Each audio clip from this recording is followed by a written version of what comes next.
Welcome back. For those of you that wanted a race, there is a race. I am here to bring you the good news. There is a race.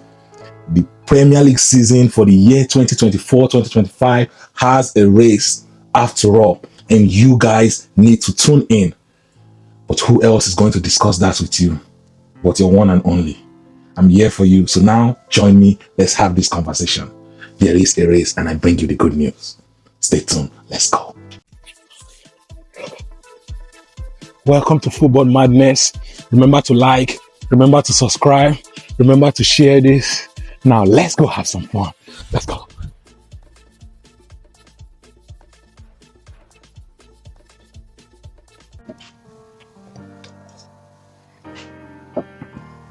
Back again to another week of Premier League review and preview show. We are back for another transcending, another spectacular, another informative, another fantabulous episode. So you have to sit back, relax, and enjoy this show with us. For those of you that are just joining us for the first time, you are welcome to Football Madness. On this platform, we interpret football with a little bit of humor, a little bit of banter. We try to add our twist to it. So you guys sit down, relax. You are going to enjoy this show. I promise you that. For our returning subscribers, thank you. I really appreciate your support. We've been growing as a community. We are new to the YouTube platform. So guys, please continue to like, continue to comment, continue to share. Please. Today, I want to know, where are you watching from? And what is your favorite football team? I want to know, where are you watching us from? And what team do you support? What football club do you support? Please leave that for me in the comment section. I want to get to know you guys the same way you guys are getting to know me too. So please, where are you watching us from? And what is your favorite football club? Please leave it in the comment section. Let's dive into what we have for you guys this week. This is extra special. Let's go. For the first game we have this weekend, we have the game between Everton and Arsenal. This game is going to be entertaining. We are going to see a defensive masterclass from the Everton side, and we are going to see an attacking masterclass from Arsenal. So this game is going to be a good matchup. You know, they said style make fight. This is a good matchup. This is defense versus offense. I believe that this game is going to be entertaining. For a neutral fan, this is the game you want to watch. You do not want to miss this game. Stay tuned, stay dialed in. You are going to enjoy watching this game. Looking at the Arsenal side, the return of Saka have boosted their morale. We saw their game last weekend against Fulham. It ended 2-1. Saka scoring the winning goal. That was a good game to watch. And you could see the difference, the joy and the happiness in the players' faces. Like, Arsenal fans are actually happy. The players are happy. Everyone that associated with Arsenal is happy to see Saka back. So going forward into this game is going to be something to look out for. I believe that the appearance of Saka in that dressing room during this last phase of the season is going to boost all the players' morale. It's going to boost their confidence, and it's going to be good for their running, because we have a race. Like I told you guys, there is a top 4 race. For those of you that want to see a race in the Premier League, I bring you the good news today. There is a top 4 race, starting from Arsenal all the way down to Aston Villa. Arsenal in 2nd place, Nottingham Forest in 3rd place, Chelsea in 4th place, Manchester City in 5th place, Newcastle in 6th place, and Aston Villa in 7th place. There is a top 4 race. These 6 teams are fighting for the top 4. So you have to stay plugged in, you have to stay tuned, you have to dial in. They will be competing. These 6 teams will be competing, and they will be putting everything on the line. So you have to watch them compete for the top 4. This is the race we have to watch. So what's the key to victory for Arsenal? The key to victory for Arsenal, I believe, is going to be their offense. Arsenal have to find a way to break Everton down. Like I told you guys earlier, Everton is a team that is going to show up with their defensive masterclass. They are going to pack the bus, aka 2 lorry in front of the goalpost. That is what Everton is going to do, and that's what they did against Liverpool. They packed the bus and tried to catch Liverpool on the counter-attack. Arsenal need to be wary of that. Arsenal need to make sure that they practice and they are ready for that. Everton is going to sit back and try to catch Arsenal on the counter-attack. That is the only thing Everton is going to try to do. They're going to be physical. They are going to be energetic. They are going to be fast on the counter-attack. They're going to be fast on the fast break. You have to be wary of that. You have to expect that from Everton. So the gameplay for Arsenal have to come down to taking their chances, creating enough chances to get goals. Arsenal offense is going to be the primary key to victory for Arsenal. Ability to score goal, because this is going to be against a low block side. They are going to sit back, relax, and they're not going to try to do much. So it's up to Arsenal to break them down.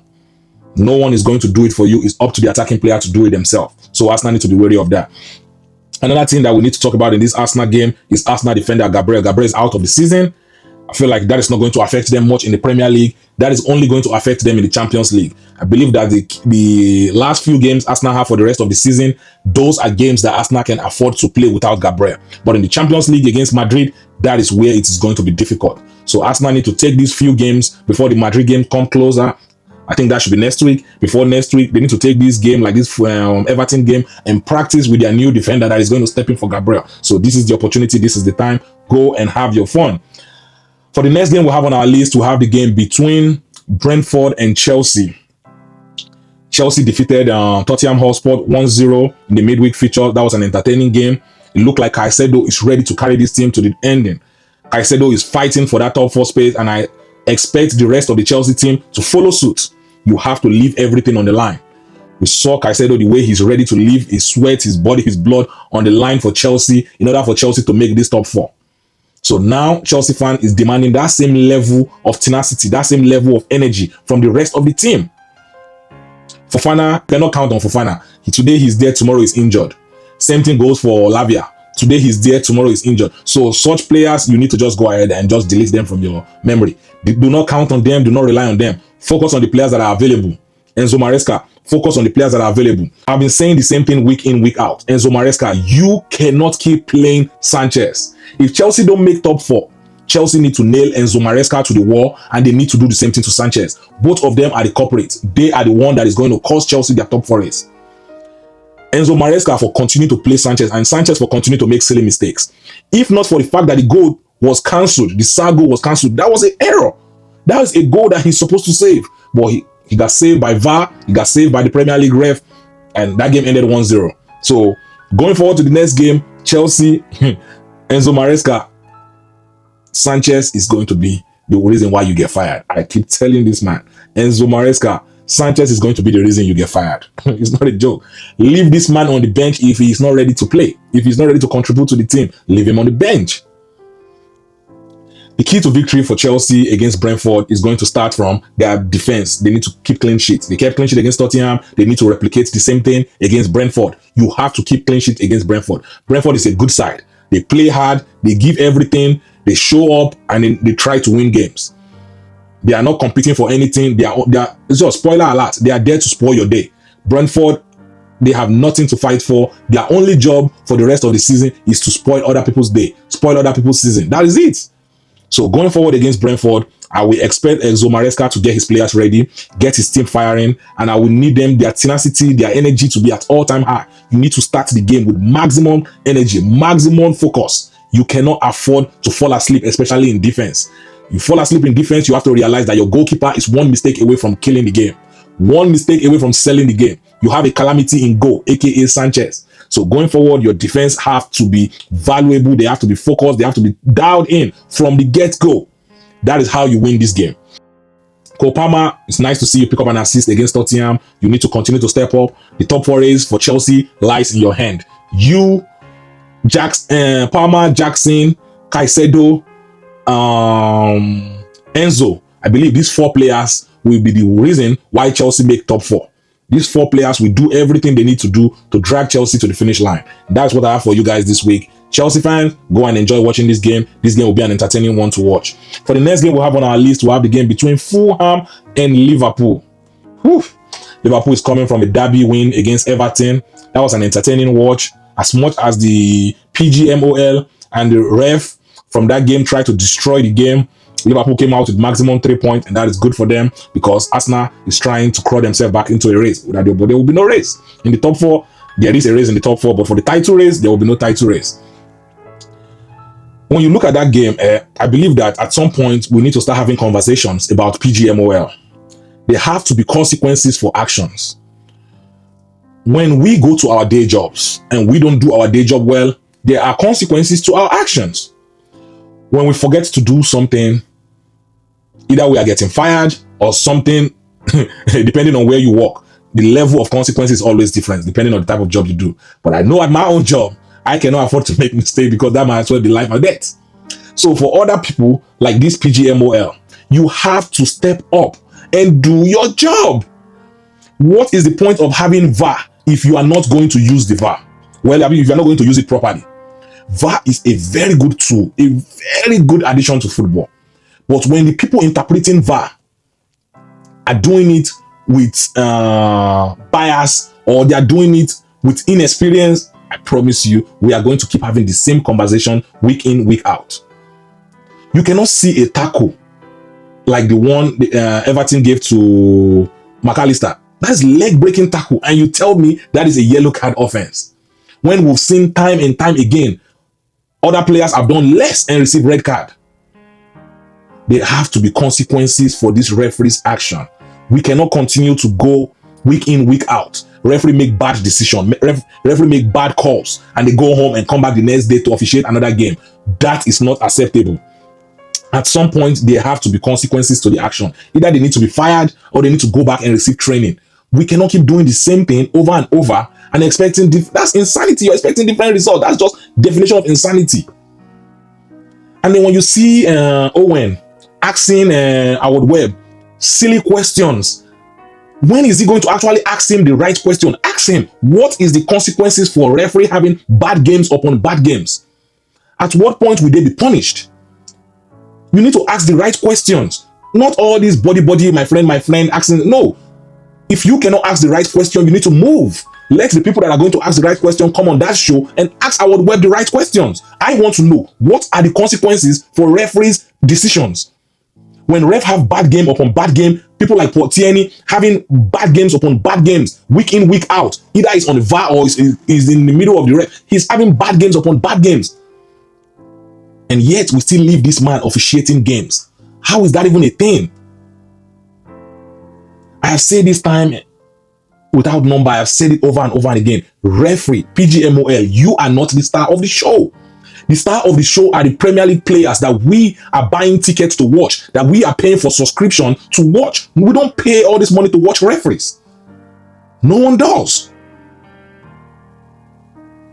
It's unbelievable. It's unacceptable. And we cannot continue to have the same conversation about PGMOL. Now they are announcing that they want to start using the semi-automated system for the offside calls. Meanwhile, other leagues have been using it for the last 2-3 years. Now at the ending of the season, in April, Premier League is announcing they want to start using the semi-automated system for offside calls. Please, where does that make any sense? You did not use it in October. You did not use it in September. You did not use it in November. You did not use it in December. You did not use it in January, February, March. Now you get to April, you want to start using semi-automated system. Please explain to me, what is wrong with the PGMOL and everyone that is in that association? What is wrong with these people?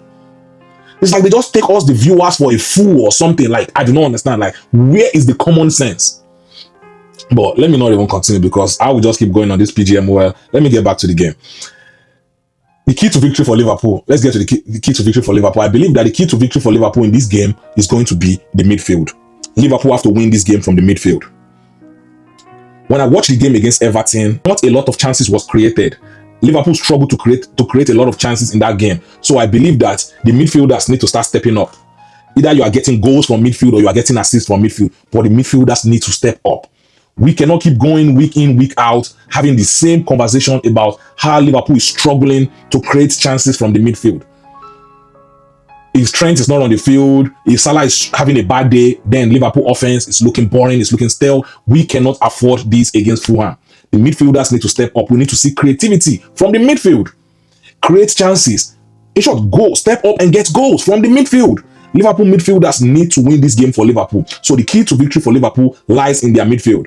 Gravenberch, McAllister, Szoboszlai, Curtis Jones, Elliott, the midfielders need to step up and win this game for Liverpool.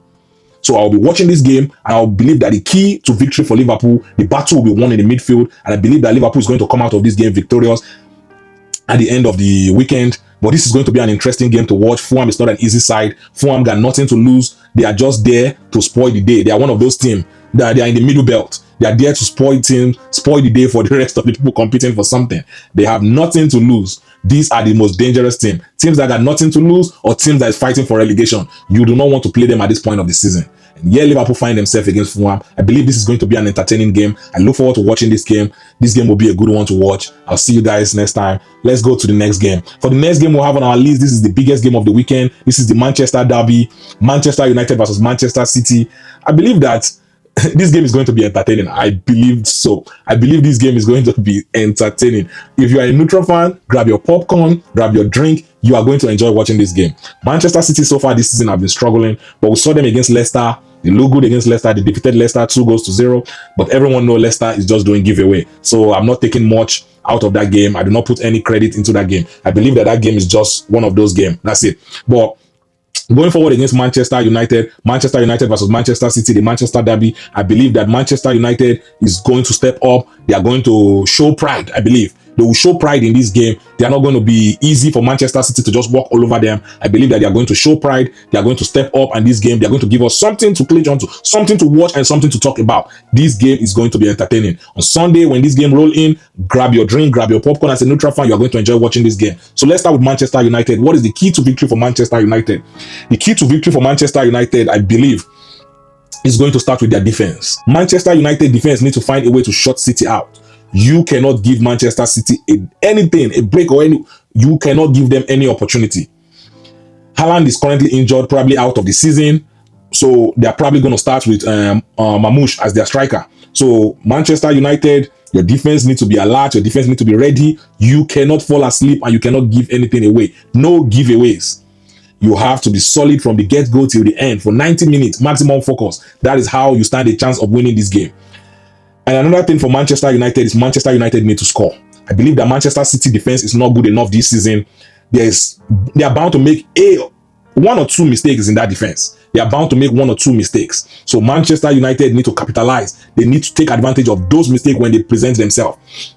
On the other hand, for Manchester City, I believe that Manchester City is going to show up for maximum points. Manchester City is currently in the top 4 race. They are one of the teams we mentioned for the top 4 race. Like I told you guys, there is a race and there is a top 4 race. There might not be a title race, there might not be a relegation race, but there is a top 4 race. So we have a race, y'all. So going forward into this game, Manchester City, I pretty much decide I have something to lose. They are fighting for the top 4. Manchester United got nothing to lose. They are there to spoil the day for Manchester City. But you have to remember, this is a derby. When the derby comes in, you need to take your form, you need to take everything and throw it out of the window.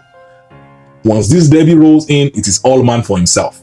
It is going to be bloody. It is going to be physical. It is going to be entertaining. I believe so. This game is going to be a game to watch. Manchester City, the key to victory for Manchester City is going to be their offense. I understand that Haaland is out of this game, but the likes of Savio, the likes of Mamouche, the likes of Foden, KDB, Gundogan, they need to find a way to get goals. Doku is going to have a say. Like you see that flank with Doku on the flank, probably going to be subbed in. I don't think he's going to start, but they're probably going to bring him in. Grealish scored in the last game, so that's somebody else that will be looking to have a say in this game. I believe that that's going to be the primary focus for Manchester City. In order for them to win this game, it's going to start from their offense. They need to score goals. In their secondary, key to victory will be their midfield. The midfield need to create for the offense. Manchester City in the past few years have been a team that scored free-flowing goals. Though they've struggled to get goals this season compared to previous season, we need to understand that they are having a bad spell this season. But the fact that they are competing for top 4, they are fighting for that top 4 with everything they got, is going to make this game entertaining. Manchester City is going to be looking for the maximum 3 points. Manchester United will be there to spoil Manchester City Day, so we are going to have a firecracker to watch. So guys, tune in and enjoy yourself. We have come to the end of another episode of Review and Preview Show. I want to thank you guys for staying tuned. I want to thank you guys for watching this episode. I appreciate it. Please, guys, remember to like, remember to subscribe, remember to leave me a comment. Please, please, please. Thank you for watching, and I will catch you guys next time. Let's go.